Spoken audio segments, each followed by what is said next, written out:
How's everybody doing out there? Apologize for this video being a little dark here, but I've been working on my truck here and I wanted to put this video up just to show an update of it here, and it's coming along. I got got the wheels back on it, got the centers back on, got all that fixed. That one on that side done. Want to wish everybody a happy July 4th out there. Y'all probably hear all the fireworks in the background. But anyway, I just wanted to make a little update video here. Got our wheels back on. Got all our centers.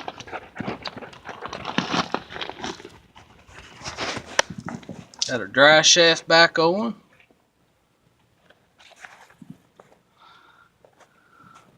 I gotta go up here and fix that.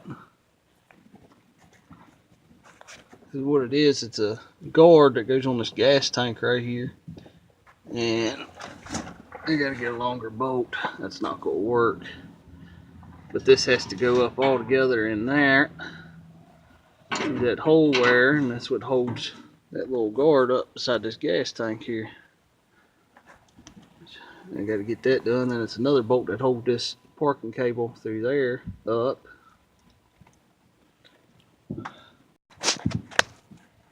So once I get all that fixed, it'll be pretty good. I got the dry shaft all back in, and got a full gear oil.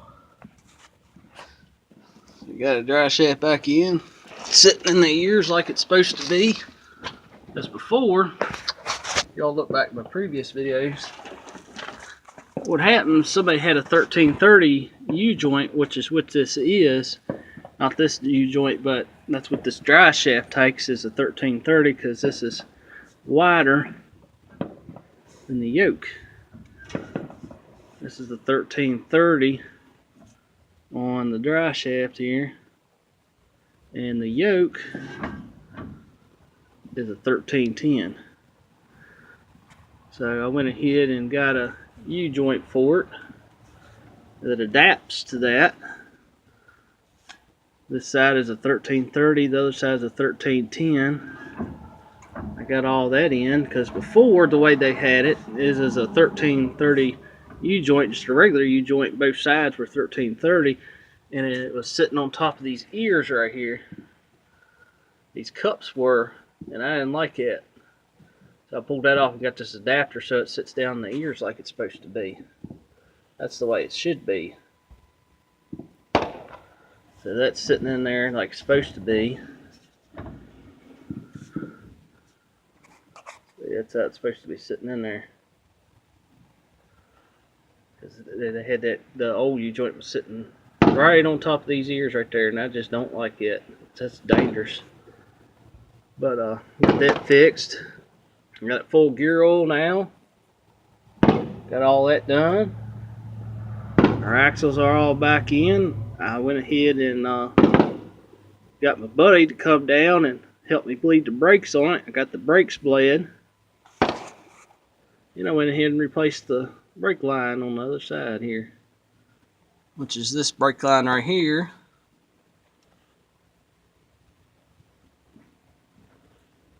I had to replace this whole line from where this T is all the way over, just because the old brake line, the nut that goes into the wheel cylinder, was pretty much seized on the old line, and if you tried to turn it, it's going to twist the line. So I just pulled it off and got another line because they're not that expensive. It's only like $8. And it turned out pretty good. It's not perfect, but you know, it'll work. It's just a regular old 3/16 line. And something else I want to point out. One cause that will make the wheel seals leak gear oil is the actual wheel seal might not be bad. Now this truck, they were both bad, but what causes it is it's got a vent hose right here, and this goes down in this rear end here, and what it does is it allows it to breathe. That's what it helps it breathe. So you want to make sure this is a 1/2 inch nut on here, and all it is it's like a vent fitting here. And you just take and pull this hose off, then you can pull this out, and you want to take some compressed air and blow that out. And you also want to make sure that it's clear inside this rear end too. Just take a flashlight and make sure this it's a little hole where this thread's in right here. Make sure that's clear, because if it's not, it won't let the rear end breathe like it's supposed to, and actually force gear oil to come out on your wheel seal back here, because it won't relieve like the pressure when you're driving it. So that was one thing that happened with my C10. The wheel seals were actually good, but the vent hose was full of mud divers and everything else. So I just replaced this line here and got it all blowed out. And I blowed the fitting out down here. The rear end's clear inside, so now it should breathe like it's supposed to now. And got it put back up like it's supposed to be, and now it ought to breathe pretty good. So hopefully don't have no more leaks on this rear end here. This is the axle on the driver's side I had to put in to match the passenger side over here. And if y'all watch my previous videos, like I was saying, that was a nightmare trying to find that axle, but I found one. I found one off eBay. That's the one I got for 85 bucks.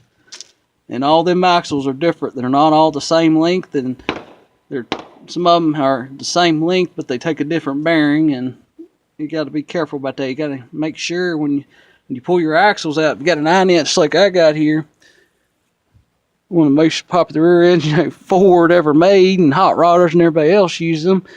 But you got to watch out for the axle length, and you got to make sure that the bearings are the same, because what happened is somebody put another axle in this truck, and it's the same spline, the same length, but the diameter of the axle was smaller.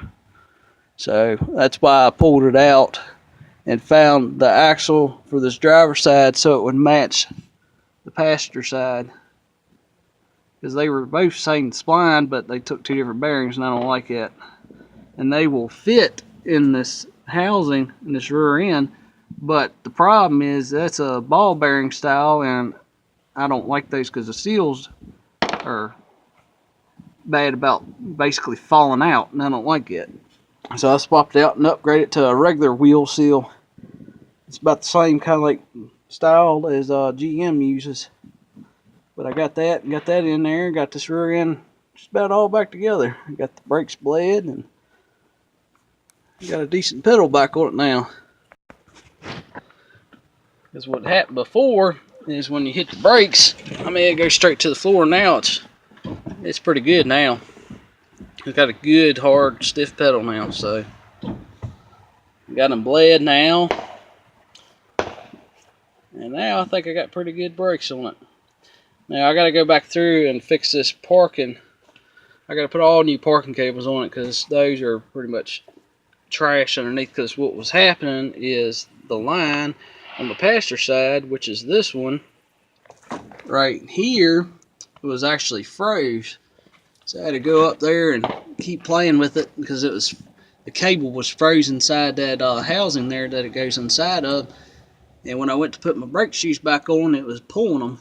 So I got it freed up so I could get all my brake shoes back on.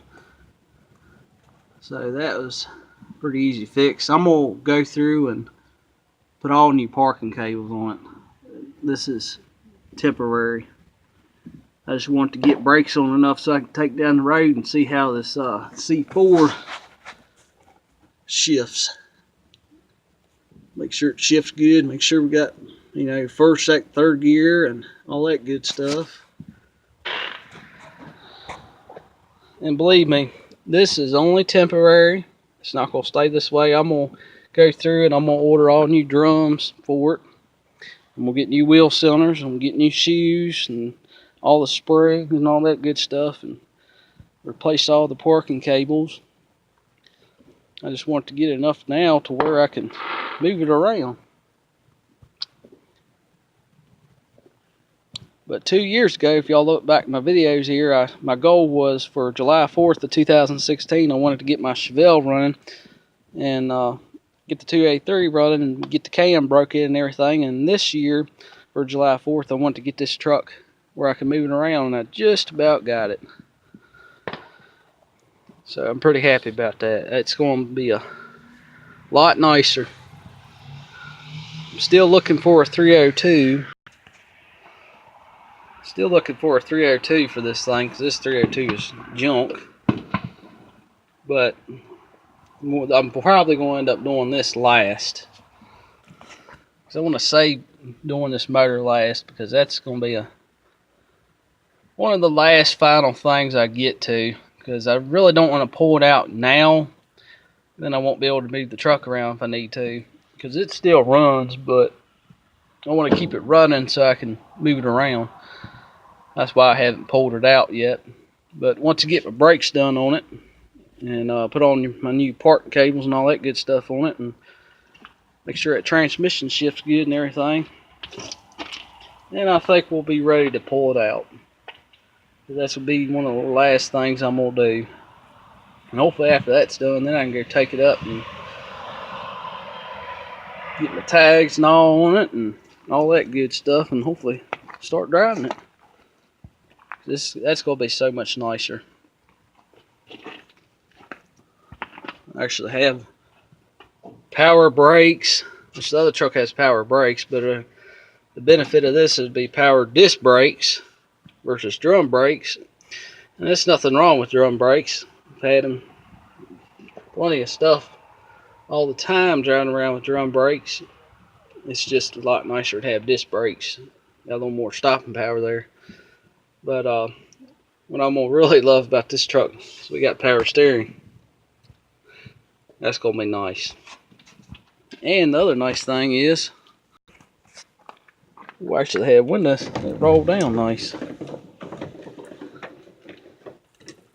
Rolls down really good. Look at that. Oh man, it's gonna be nice. Windows that roll up and down.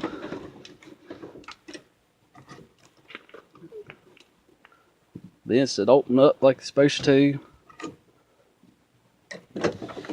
Man, that's nice. Holds up perfect. Then we'll have power steering.